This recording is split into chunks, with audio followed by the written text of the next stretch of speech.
NCP की भी आपको जानकारी दे देते हैं। एनसीपी से वो कौन से चेहरे होंगे, तो छगन भुजबल का नाम बताएं तो शुरू से ही चर्चा में रहा है। इसके अलावा अदिति तटकरे की बात करें या बाबा साहब पाटिल की बात करें, इनका नाम भी चर्चा में है। इसके अलावा नरहरी की बात करें, हसन की बात करें तो हसन मुशर्रफ का नाम भी सामने आ रहा है, माफ कीजिए, और अनिल पाटिल का नाम भी सामने आ रहा है। सूत्रों के हवाले से बड़ी खबर आपको बता रही हैं।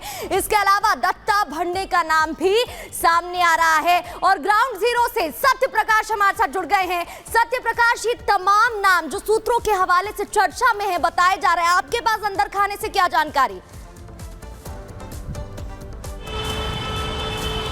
देखिए प्रगति, जो नाम लिया आपने वो लगभग तय है। सिर्फ एक दो नाम छोड़ दिया जाए तो सारे नाम जो है पुराने रिपीट होते हुए दिख रहे हैं। और इस पुराने जो लिस्ट में है इसमें कुछ नए चेहरों को भी मौका दिया गया है। जो अभी तक आंकड़े आए हैं उसमें 19 बीजेपी के हैं, 10 शिवसेना के हैं और 9 एनसीपी के हैं। थोड़ी देर बाकी है जब राजभवन में शपथ समारोह का शुरू होगा। और जो सबसे बड़ी बात सामने आ रही है कि छगन भुजबल को फ़ोन नहीं गया है। इसके अलावा बीजेपी के जो बड़े नेता है सुधीर मुंगीटवार को भी फ़ोन नहीं गया है। तो कहेंगे जो दो बड़े चेहरे हैं, बीजेपी की तरफ से सुधीर मुंगीटवार और एनसीपी अजीत पवार गुट की तरफ से छगन भुजबल को फ़ोन नहीं गया है। अभी तक जो आंकड़े आए हैं कि 39 लोगों को मंत्री पद का शपथ दिलाया जाएगा। थोड़ी देर बाद 4 बजे का वक्त है और धीरे धीरे लोग पहुंचना शुरू हो चुके हैं। जो एमएलए है वो पहुंचना शुरू हो चुके हैं नागपुर राजभवन में। और थोड़ी देर बाद शपथ समारोह की शुरुआत होगी। कहीं कहीं चौंकाने वाले दो नाम सबसे बड़े आए हैं कि छगन भुजबल, क्योंकि एनसीपी अजीत पवार गुट में बड़ा नाम है। वहीं बीजेपी की तरफ से बात की जाए तो जो सुधीर मुंगीटवार का नाम अभी तक नहीं आया। फिलहाल अभी तक जो ऑफिशियल लिस्ट है वो सरकार की तरफ से आया नहीं है कि कौन कौन शपथ लेने वाले हैं। जो सोशल बता रहे हैं कि जारी है। सत्य प्रकाश, महत्वपूर्ण जानकारी आप दे रहे हैं, फिलहाल के लिए बहुत शुक्रिया।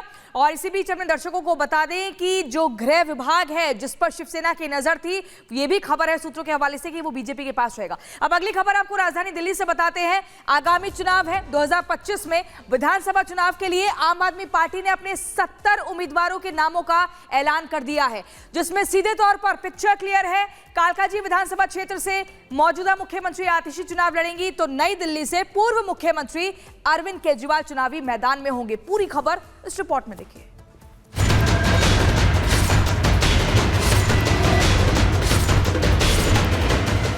दिल्ली विधानसभा चुनाव, केजरीवाल का बड़ा दांव। आम आदमी पार्टी की चौथी लिस्ट जारी, सभी सीटों पर फुल तैयारी। विधानसभा चुनाव को लेकर दिल्ली में हलचल तेज हो गई है।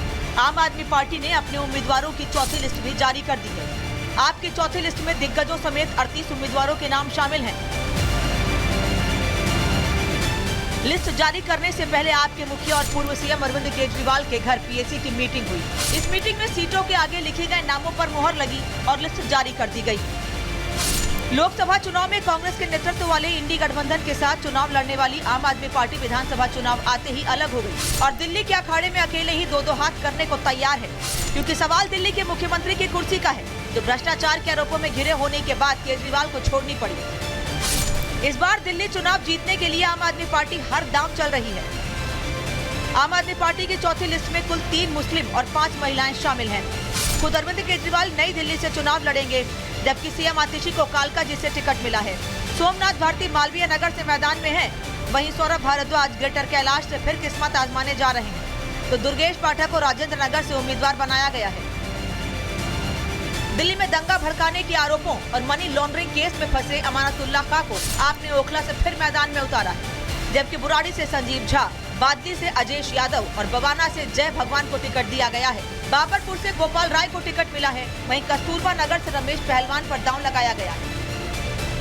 आम आदमी पार्टी ने कस्तूरबा नगर से मौजूदा विधायक मदन लाल का टिकट काटकर बीजेपी से आए रमेश पहलवान को टिकट दिया है। रमेश पहलवान अपनी पार्षद पत्नी कुसुमलता के साथ आज ही बीजेपी छोड़कर आम आदमी पार्टी में शामिल हुए हैं। जहां आम आदमी पार्टी सभी 70 सीटों पर अपने उम्मीदवार घोषित कर चुकी है और पूरी तैयारी के साथ सियासी जमीन तैयार करने में जुट गई है। वहीं बीजेपी भी 25 साल बाद दिल्ली में वापसी की उम्मीद कर रही है। खबर है कि बीजेपी आलाकमान भी दिल्ली के रणबांकुरों के नाम लगभग तय कर चुके हैं, जो जल्द ही जारी किए जाएंगे। Bureau report, Republic Bharat.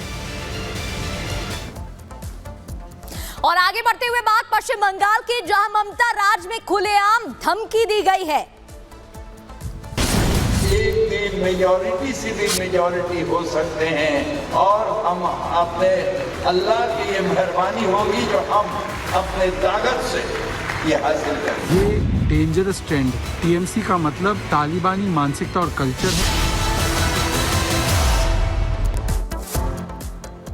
और बात करेंगे पश्चिम बंगाल की, जहां ममता राज में ममता कैबिनेट के एक मंत्री हकीम की तरफ से विवादित बयान दिया गया है। उन्होंने जो बयान दिया है उसके बाद से अब सियासत भी तेज बताई जा रही है। दरअसल हकीम ने एक सभा को संबोधित करते वक्त कहा कि मुस्लिम अभी अल्पसंख्यक है, लेकिन आने वाले समय में बहुसंख्यक होंगे और तब मोमबत्ती लेकर न्याय मांगने के लिए हमें नहीं खड़े रहना पड़ेगा। जिसके बाद बीजेपी ने इस बयान को भड़काऊ बताया है। देखिए रिपोर्ट।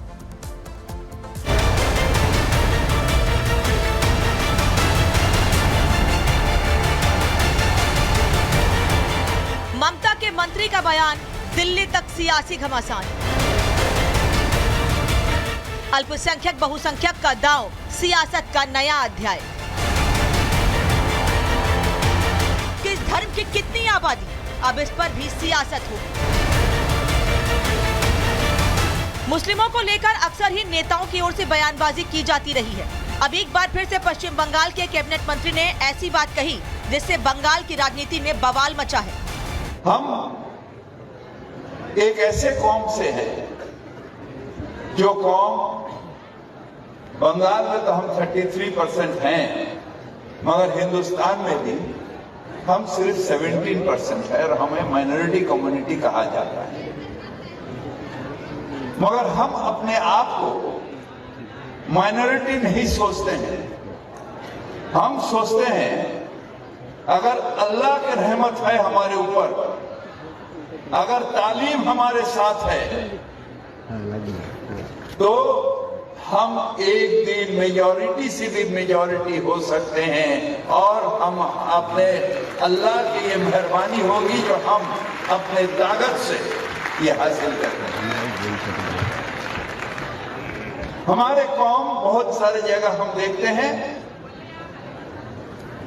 कुछ भी होता है तो मोमबत्ती मिছিল करते हैं। We want justice, we want justice. हम कहते हैं मिছিল करके जस्टिस मांगने से नहीं होगा। अपने औकात, अपने रुतबा ऐसे जगह पर बढ़ा जो तुम खुद जस्टिस देने के लायक होगे। जस्टिस मांगोगे नहीं, जस्टिस दोगे। ममता के मंत्री फरहाद हाकिम ने कहा है कि मुसलमानों को उस पोजीशन को हासिल करने की दिशा में काम करने की जरूरत है। फरहाद हाकिम के इस बयान के बाद बीजेपी ने कड़ी प्रतिक्रिया दी है और ममता सरकार पर तुष्टीकरण की राजनीति करने का आरोप लगाया है।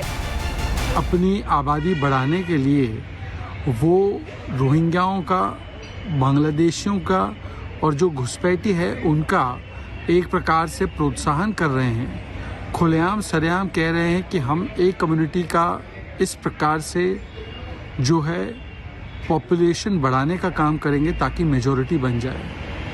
ये डेंजरस ट्रेंड, टीएमसी का मतलब तालिबानी मानसिकता और कल्चर है। ये इसका सीधा सीधा प्रमाण है।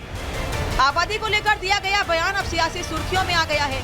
बीजेपी इस बयान को लेकर हमलावर नजर आ रही है, तो इस पर राजनीति भी तेज हो गई है।